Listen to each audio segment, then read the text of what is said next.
That person who ghosted you isn't living their best life. They're actually going through something you'd never expect. What I'm about to tell you will completely change how you see no contact forever. If you're here, chances are you're dealing with someone who just vanished from your life, and you're probably wondering what's going on in their head right now.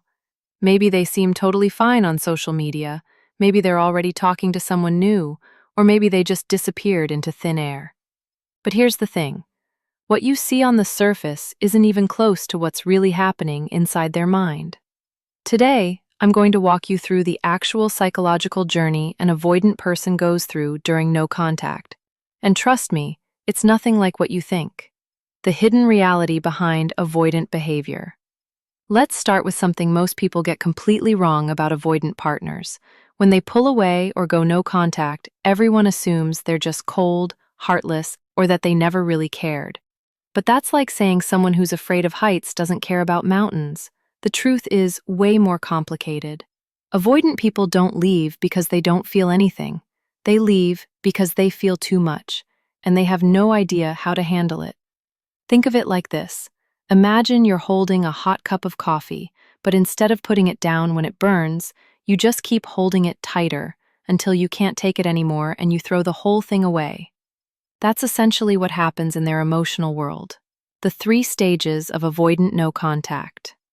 Stage 1, the relief phase, days 1 to 14. During the first 2 weeks, your avoidant partner is probably feeling something that might surprise you, relief. But not the kind of relief you're thinking of. It's not like they're celebrating or throwing a party. It's more like when you finally take off shoes that were too tight all day. You didn't realize how much they were hurting until they were gone. This relief comes from escaping what felt like emotional suffocation to them. In their mind, the relationship was becoming too intense, too demanding, too close. They were constantly battling between wanting to connect with you and their deep-seated fear of being vulnerable or controlled. Here's what's really happening in their brain during this phase. They're telling themselves stories.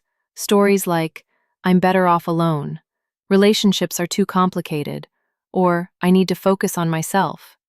These aren't lies exactly, but they're not the whole truth either. They're protective mechanisms their mind creates to justify the decision to leave. But here's the catch. Even during this relief phase, they're not completely at peace. There's this nagging feeling in the back of their mind, like when you know you forgot something important but can't remember what it is. That's the part of them that actually misses you, but they're working overtime to suppress it. Stage 2, the distraction phase, days 15 to 60. After the initial relief wears off, avoidant people typically throw themselves into distractions. This is when you might see them suddenly becoming super active on social media, hanging out with friends more, diving deep into work, or even starting to date other people. From the outside, it looks like they've moved on completely. But here's what's really happening. They're running from their feelings. It's like when you have a song stuck in your head and you try to drown it out with louder music. The song is still there, you're just making it harder to hear. During this phase, they might actually convince themselves they're happier without you. They'll focus on all the things they can do now that they're single, all the freedom they have, all the drama they're avoiding. They become really good at highlighting the negatives of the relationship while completely ignoring the positives.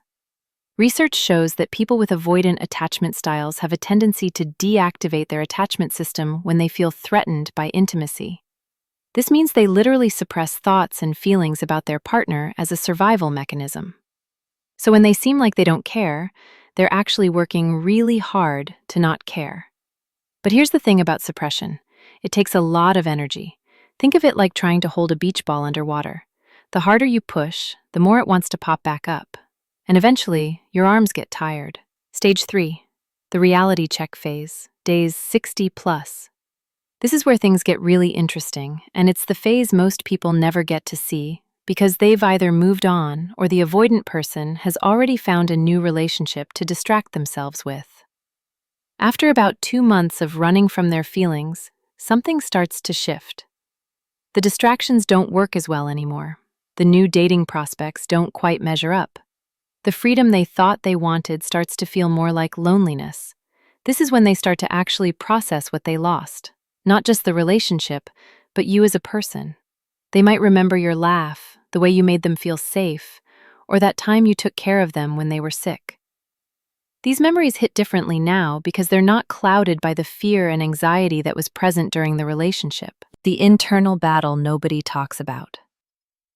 Throughout all these phases, there's an internal war happening that most people don't understand. On one side, you have their attachment system, trying to reconnect. This is the part that misses you, that remembers the good times, that maybe even wants to reach out. On the other side, you have their protective mechanisms, screaming danger signals. It's like having two people in your head having a constant argument. One is saying, "Call them, you miss them, you were happier with them," while the other is saying, "Don't you dare, remember how trapped you felt. Remember how they wanted too much from you." This internal battle is exhausting. It's why many avoidant people seem to go through periods where they almost reach out, then pull back again. They might start typing a message and delete it, or drive by your house but not stop, or ask mutual friends about you but act like they don't really care about the answer. What they're really afraid of. The biggest misconception about avoidant people is that they're afraid of love or commitment. That's not quite right. What they're really afraid of is losing themselves in love. They're afraid of becoming so dependent on someone that they lose their sense of identity and autonomy. This fear usually comes from childhood experiences where love came with conditions, control, or inconsistency. Maybe they had a parent who was loving one day and cold the next. Maybe they learned that getting too close to people meant getting hurt. Maybe they were taught that needing people was weakness. So when they're in a relationship, every request for emotional intimacy feels like a threat to their independence. Every time you want to spend more time together, it feels like you're trying to trap them. Every time you express your feelings, it feels like pressure to do the same. The unexpected truth about missing you. Here's something that might shock you. Avoidant people often miss their partners more intensely than other attachment styles, but they're also better at hiding it from themselves and others.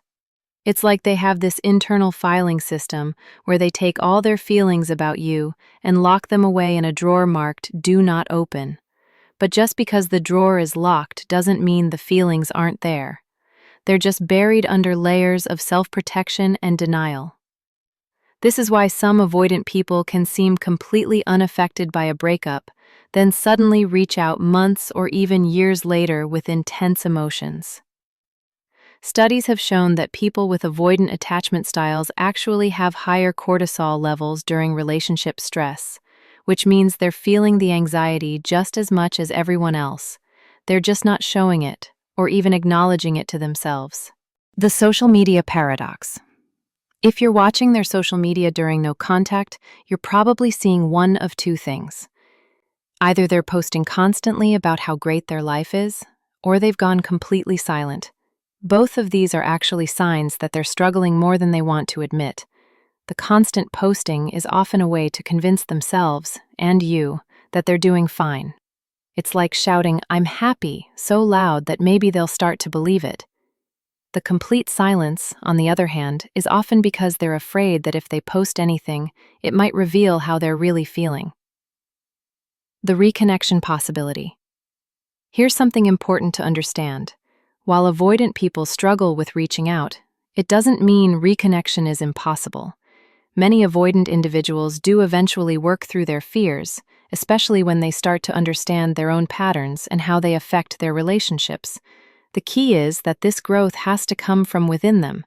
They need to recognize that their avoidance is causing them to lose people they actually care about. Sometimes it takes losing someone really important to them to finally face these deep-seated fears. When an avoidant person does decide to reconnect, it's usually because they've had time to process their feelings without the pressure of being in the relationship. They've realized that their fear of intimacy was actually causing them more pain than the vulnerability they were trying to avoid. What this means for you. Understanding what your avoidant partner is going through during no contact isn't about getting them back. It's about getting yourself back. When you realize that their behavior has nothing to do with your worth as a person and everything to do with their own internal struggles, it becomes easier to stop taking it personally. You can't save someone from their own fear of intimacy. You can't love someone enough to make them feel safe if they don't feel safe with themselves, and you definitely can't wait around hoping they'll work through their issues and come back to you. The most loving thing you can do for both of you is to focus on your own healing and growth. Work on understanding your own attachment style. Learn to love yourself enough that you don't need someone else's validation, and maybe most importantly, learn to recognize these patterns early so you can make better choices in the future. The bottom line: your avoidant partner isn't living their best life during no contact. They're not celebrating their freedom or laughing about how they escaped your crazy love. They're fighting an internal battle between their desire for connection and their fear of vulnerability, and it's exhausting for them. They miss you more than they'll ever admit, even to themselves. They think about you more than you know. Whether they'll work through their fears and reach out depends on their willingness to face their own patterns and grow from them. Understanding this doesn't mean you should wait around hoping they'll change. The healthiest thing you can do is focus on your own growth and healing. If they do the work to overcome their fears, great. If they don't, you'll have built a stronger foundation for yourself and future relationships. Don't let someone else's fear of intimacy make you question your own worth. You deserve love that's consistent, present, and chosen daily, whether that comes from them after they've done their healing work, or from someone who's already ready to love you fully. Watch this next video to finally break out of the anxious avoidant loop for good.